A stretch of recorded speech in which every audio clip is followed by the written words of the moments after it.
મિત્રો નમસ્કાર, good morning મિત્રો. અત્યારે સવારે 8:30 થઈ રહ્યા છે અને સવારે વહેલા જ ઓફિસે આજે આવી ગયા છીએ.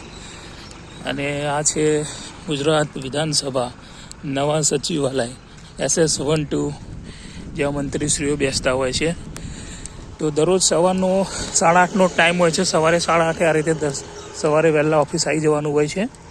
અને સુરત દાદા પણ સરસ રીતે સાથે આવી ગયા છે. અને આ છે અમારી ઓફિસ, નવા સચિવાલય